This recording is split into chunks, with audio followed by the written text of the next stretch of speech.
Abigail, you gonna help them?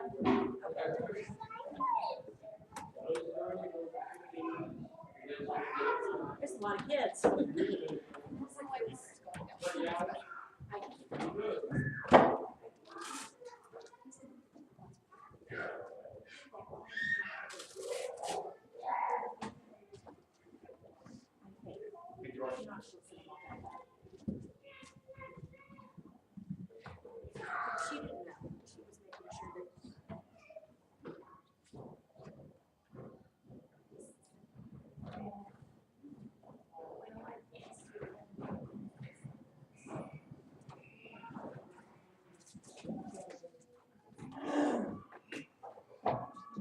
It's good to see everybody here this morning.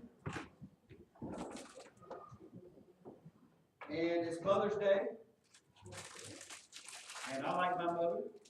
And I think my mother likes me. Well, I don't know about that. She may love me, she don't have to like me, I guess would be the deal on that. Before we get started, go ahead and turn your Bibles to 1 Samuel. We're going to be in 1 Samuel, the Old Testament. And we're going to be in chapter 1.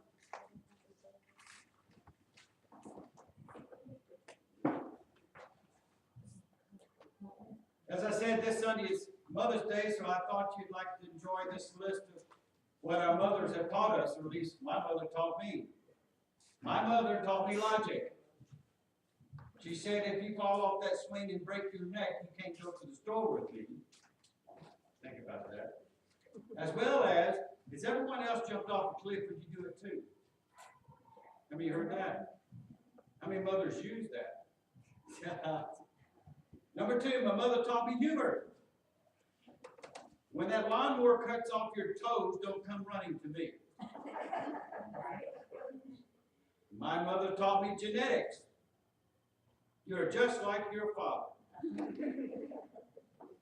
My mother taught me anticipation.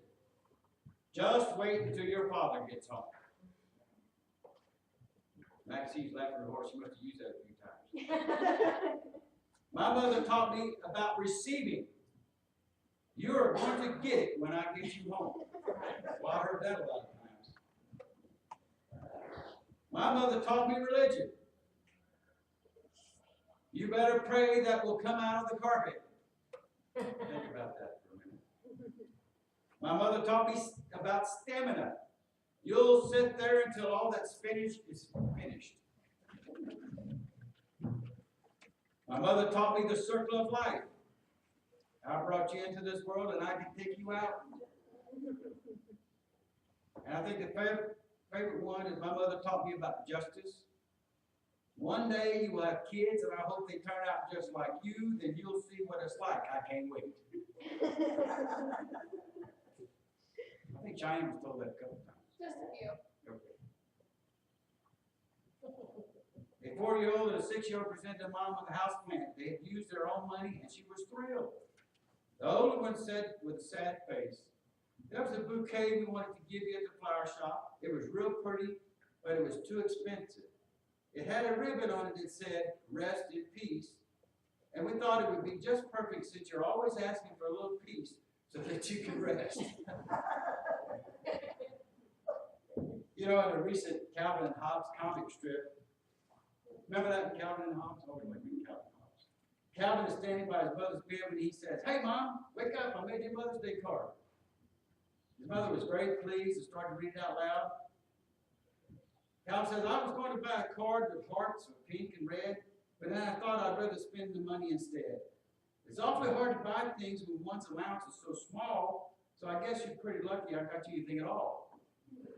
Happy Mother's Day. There I said it. Now I'm done, so how about getting out of bed and fixing me breakfast for your son? You know, it's not easy being a mom. And Mother was talking to an old college friend and said, I remember before I was married that I had 3 theories about raising children. Now I have 3 children and no theories. Right. We're going to be looking at 1 Samuel.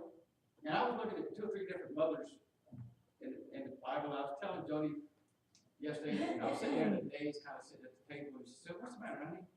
As I've got to decide which one of these, I've looked at all of them, made notes and outlines and all stuff. And as I've got to decide which one of these I want to do. And, you know, God can only tell me that. He did answer that prayer. Johnny said, well, I'm just going to pray for you because I'm not going to tell you what to say behind the pulpit. But she supported me. She prayed for me. She's not here this morning, but bless her, she's at work. And she is a police officer. Y'all just continue to remember her. 1 Samuel, we'll be looking at the verses in this section. They run from chapter 1, verse 1 to chapter 2, verse 11. And as we look at the first two chapters of 1 Samuel, we'll see 5 defining traits of a woman of faith. 5 defining traits of a woman of faith. We're going to be talking about a lady by the name of Hannah. If you've studied and read anything in the Old Testament, Hannah was the mother of who? Samuel. Samuel, thank you, Carol. Samuel, we know Samuel. We got 2 books in the back, 2 books in the Bible, 1st and 2nd Samuel. And it's interesting, a lot of times these little bits that we find in God's Word that we sometimes just, you know, don't remember a lot about or don't look about. But, you know, Hannah was a woman of faith. And if we look at this, we'll see this. We often think that the people in the Bible never faced any hardships or troubles. But as we look at this, we see this. Look at verse 1, and we're going to read this in sections as we go along. The first thing, if you want to take notes, women of faith exhibit real problems. Women of faith exhibit real problems. Let's look at that verses 1 through 8, chapter 1. Now there was a certain man from Ramathaim-Sophim, from the hill country of Ephraim, and his name was Elkanah, the son of Jehoram, the son of Elihu, the son of Tahu. If I don't get these pronunciations right, don't forgive me. The son of Zoph, an Ephraimite. The part is he was an Ephraimite, and he was also a Levite. He had 2 wives. The name of one was Hannah, and the name of the other is Peninnah. And Peninnah had children, but Hannah had no children. That's a very important statement, right? Those little 4 words, 5 words. Now this man would go up from the city yearly to worship and sacrifice to the Lord of hosts to Shiloh. And the 2 sons of Eli, Hophni and Phinehas, were priests to the Lord there. When the day came to Elkanah sacrifice, he would give portions to Phinehas, his wife, and to all her sons and her daughters. But to Hannah he would give a double portion, for he loved Hannah. But the Lord had closed her womb. A rival, however, would provoke her bitterly and to irritate her, because the Lord had closed her womb. It happened year after year, as often as she went up to the house of the Lord, that she would provoke her, so she wept and would not eat. Then Elkanah, her husband, said to her, Hannah, why do you weep, and why do you not eat? And why is your heart so sad? Am I not better to you than 10 sons? Awful brave statement for us. We often think, as I said, that people in the Bible never faced any hardships or troubles that we do today. We might think it's tough to relate to them because their life was so perfect and their culture was so different than ours. Actually, God's Word is filled with real people with real problems who faced them with real faith. There's nothing new in this world, a problem new in this world that didn't occur back then. And we always think, well, it's a different day and age, same problem, same situation. Sin is a problem, the lack of faith is a problem. The result, the blood of Jesus Christ, and the faith in God. And this is what we're talking about. Hannah had some problems. In the first part of chapter 1, we see this woman named Hannah who was facing real problems. She was barren. If you back in that age, that was like, oh, you were shunned, you were put aside. It was better off that she be divorced than not bear children, because she was supposed to bear children. She was barren. She did not ever have children. She was not socially acceptable in the culture. A woman has to have children. That's the whole point. Not only did she have that problem, but she was being chastised by the other wife. And we're not going to get into the 2 wives and stuff, but what I'm saying is she was being picked at. She was being looked down upon. At this point, she's spiritually disturbed, socially disgraced, according to their custom, and emotionally depressed. If we see in verse 7 where she said she wept, didn't he? She had some real problems. Many mothers have real problems. Most of them they named by their kids. You know, that's besides the point. They're real problems. I'm sure if Hannah was living in today's world, she would think Mother's Day would be a ripoff. Maybe there's some of you here this morning that may think the same way. Maybe you've lost your mother at early stage of life and just, think it's not critical. Maybe you have a mother that's very sick right now, and you wonder how much longer am I going to have my mom here? And I keep thinking about my mom getting of age and all the different surgeries and all the things she's had, go on right now. How much longer? Maybe you had a bad relationship with your mother that's not healed yet. Maybe you have kids and you didn't want kids. Maybe you don't have kids and want kids. All these things culminate on the day called Mother's Day. And all these things may be going through your mind. But let me tell you something. Everybody faces those different situations in different times. Hannah wanted children and was without. She wanted to be accepted, but was not. She felt that she did not have a purpose. As we see in verse 7, talk about Hannah would cry and not eat. But interesting, we look in verse 5 and 6. What was her problem? She was barren because why? The Lord made her that way. The Lord made her that way. God is in control, and He was providing a problem in Hannah's life for His, capital H, His purpose. I want to repeat that. She was barren because God had a purpose on His own timeline and no reason. You seen it happen with Ruth, Sarah, and 2 or 3 other women in the Bible. Ruth was one of them too. God was in charge. We often get caught up in what we should be, ought to be, shouldn't be, or what our plans are, and we forget to focus on what God wants for us as mothers and as believers in our Lord and Savior Jesus Christ. We all do it. We all have problems, and we get caught up in problems and ignoring what God has for us, that God's in control. Some of them may sit here and say, oh, I just didn't want to get pregnant this time in life, or I didn't, this, that, and the other. You know what? Let me tell you something. God had a purpose for that situation. Mm-hmm. You may have a child that's maybe strayed away from God, and your prayers are there wondering. Let me tell you something. God has a purpose,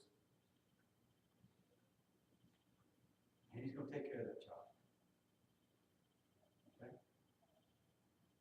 That's the reason I say we talk about they're getting the abortion thing, and I'm not going to get off on a sermon on that. But let me tell you something. God has a purpose for each and every child, no matter how they're born. Healthy, non-healthy. Okay? God is going to use that child to bless somewhere. And nothing else is in God's purpose. Might be a situation He's trying to show you something. You understand what I'm getting at? This is what was going on. Maybe this is what women of faith exhibit real problems. Hannah had real problems. Number 2, women of faith express vibrant prayers.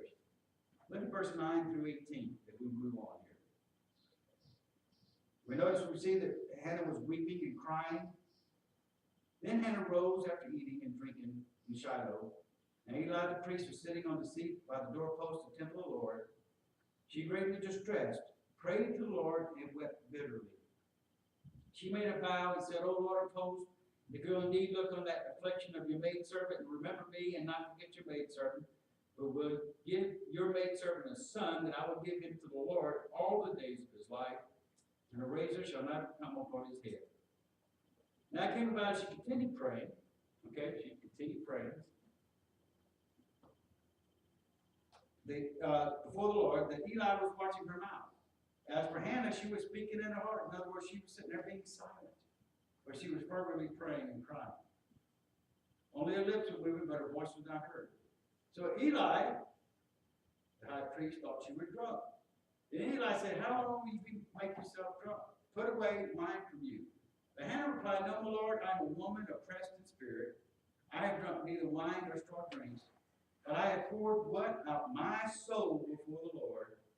Do not consider your maidservant as a worthless woman, for I have spoken until now out of my great concern and provocation. Then Eli answered and said, Go in peace, and may the God of Israel grant your petition that you have asked of him. She said, Let your maidservant find favor in your sight. So the woman went her way and ate, and her face was no longer sad. We see here that she was facing problems. And I'm going to try to relate this to women as well as anybody can. She was facing real problems. She did what? She prayed. Her weeping led to worship as her tears mingled with her prayers. How many have been at the point where you're praying and weeping at the same time? Let me tell you something. You want to open your heart up, just weep and pray before God. You don't know what the answer is, but you're giving your all, giving your heart. This kind of prayer arises from the bitterness of the soul. As we go through problems, when tears are in our eyes, our prayers come from the heart.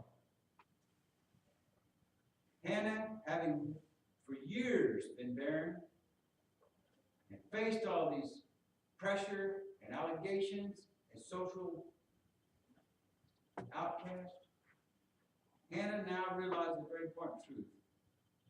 As she was praying, children are not just for parents, they're for the Lord. What'd she say?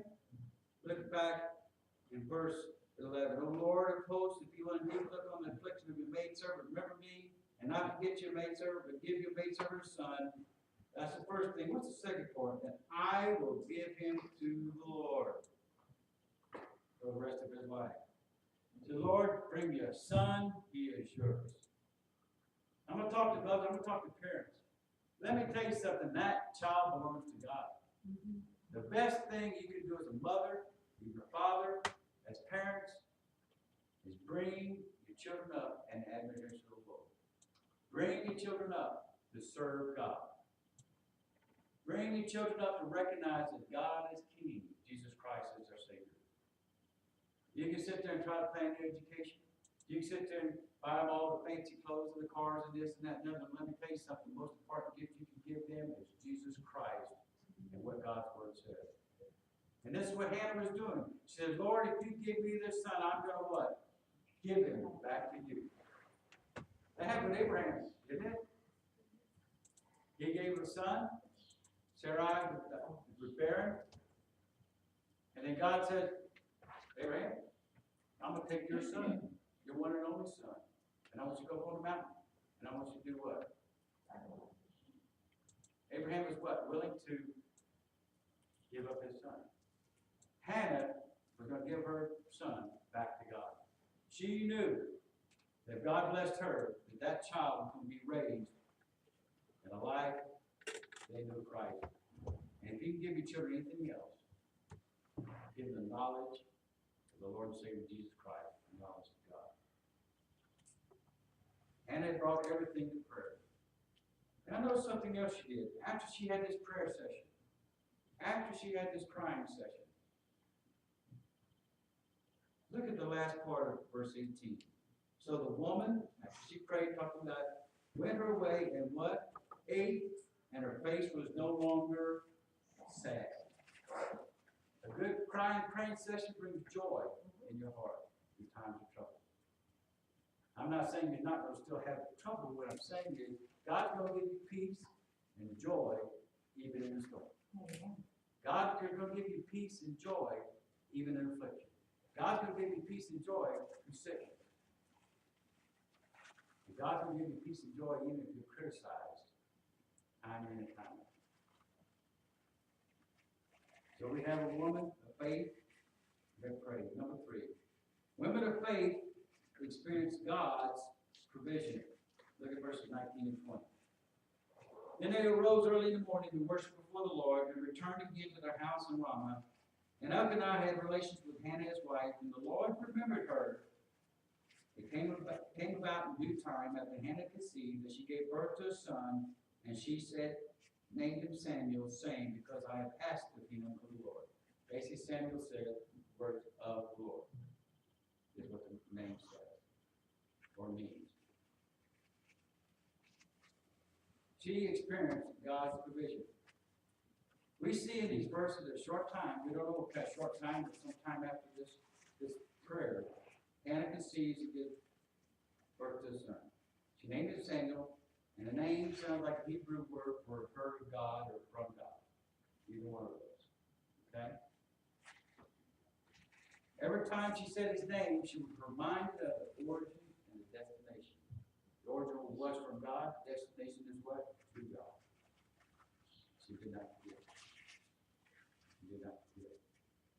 She had something to praise about. God had heard her prayer. He had answered her prayer to give her a son. And God, she was going to also remember her promise because she was going to give him back. Now, I want to be careful here. Just because Hannah's prayers for a son were answered, that doesn't necessarily mean that you will be giving a child because you prayed for one. But you will receive God's provision one way or another. Now let's break this down to everybody out. You have a prayer, you got a need, God's going to answer you. He may not necessarily provide exactly what you say, but let me tell you something.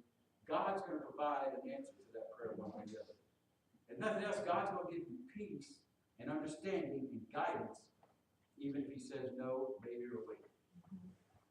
Okay? You got to remember there's three answers, basically: yes, no, and wait. Hannah had been waiting. God finally said yes. If God had said no, I think Hannah would still be at peace, and that was her destiny, because that's what God wanted her to do. All right, does that make everybody understand? Number 4. Women of faith excel at keeping their promises. What was the promise? What did Hannah say? I'm giving it to you. You give it me, I'm giving it back. It's kind of like giving an offering. God gives it to us, we're what? Giving it back. God gives us a talent, we need to what? Give it back. So she's taking this son, this little baby that's born to her, she gave it back. Look at verses 21 through 28. Then the man Abney went up with all his household to offer to the Lord the yearly sacrifice and pay his vow. That's another trip back to the temple. But Hannah did not go. For she said to her husband, I will not go up until the child is weaned, in other words, grown up, which back in then about 3 or 4 years old, 5, somewhere in that neighborhood. Depends on what references you read. All right, then I will bring him that he may appear before the Lord and stay there forever. Abney, her husband, said to her, do what seems best to you. Remain until you have weaned him, only may the Lord confirm his word. So the woman remained and nursed her son until she weaned him. Now when she had weaned him, she took him up with her with a 3-year-old bull and 1 ephah of flour and a jug of wine, and brought him to the house of the Lord in Shiloh, although the child was young. Then they slaughtered the bull and brought the boy to Eli. She said, Oh, my Lord, as your soul lives, my Lord, I am the woman who stood here before you praying to the Lord.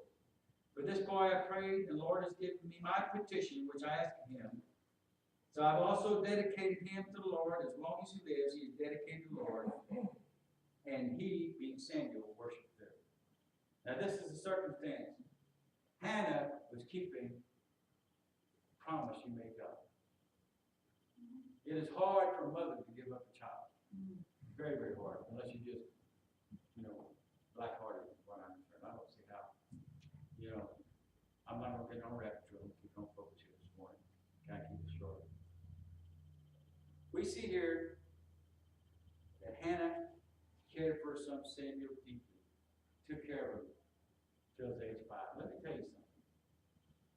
The formative years in a child's life between the age of 0 and 5 years of age. It breaks my heart, and I know the way Sadie is, that child has to be away from his mother so much during that time due to economic reasons, whatever. You understand what I'm saying? The formative years right there. And I'm sure Hannah sang to him. I'm just imagining, don't say, sang praises to him, taught him about God, taught him all these things. And I'm sure she was preparing this 5-year-old to go into the service of the Lord. It's amazing what you teach little ones. It's amazing what little ones can remember. That's the reason we got to be careful, mothers and dads, what you say around little ones. Because they may repeat what you said in an embarrassing moment. But that's the formative years. Most Christian psychologists and everybody else, sociologists, say that's the formative years in a human's life between the age of 0 and 5. So important that the mother be involved in that child's life between that age. But she had this son, she was with him, she stayed with him, and she's going to be committed to keeping the promise. Now, not only did she bring her son there and give him to Eli to work, be dedicated to the Lord, she still took care of him. Look at verse 19. No, I'm sorry, not 19.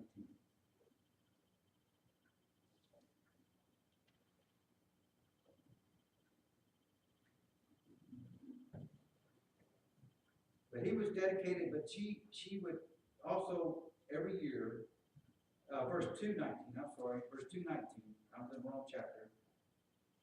We're not going to go that far. We said, and his mother would make him a little robe and bring it to him from year to year, when she would come up with her husband to offer the yearly sacrifice. And Eli would bless Elkanah and his wife and say, may the Lord give you children from this woman in place of the ones you dedicated to the Lord. And she went on to have 3 more sons and 2 daughters.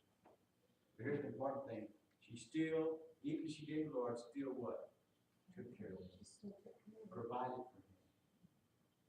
Okay? I tell you what, it saddens my heart, and I've seen it as a cop, and I was investigating child abuse case about what I'm talking about. Having to take children out of homes, mothers, and not take their children. It breaks my heart. It breaks my heart. And to see that and to know the depth that society has gone to take care of their children. Because they're our future, folks. They're our future. And let me tell you something, daddy is important too, but let me tell you something, the mother has a special bond with that child. And that mother's closest to that child. That mother has a responsibility to bring that child up in the ways of the Lord. Very, very. Do you have a strong mother in the home? You're going to have godly children. Let me tell you something right now. Most of my stuff, I learned at an early age. I can remember Mom reading that Bible at night, and I couldn't even read at night, just reading it. Didn't understand it all, but she read it. And I remember that. And Hannah also remembered that. She just didn't give it up. There's a true story that happened during the Holocaust.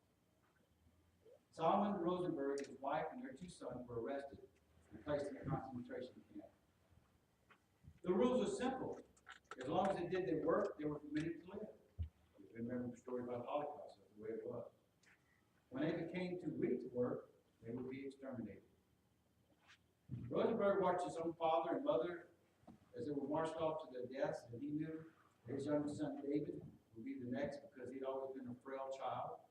Every evening, Rosenberg came back in the barracks, and after his hours of hard labor, and searched for the faces of his family. When he found them, they would huddle together, embrace one another, and thank God for another day of life. One day, he came back and didn't see these familiar faces. He finally discovered his older son, Joshua, in the corner, sobbing and praying. Josh, tell me it's not true. Josh returned to his dad and said, it's true. Today, David was not strong enough to do his work, so they took him away. Mr. Rosenberg then asked, where's your mother? Joshua could barely speak and finally uttered, when they came to David, he was afraid and cried. Now listen to this. And so Mom took his hand.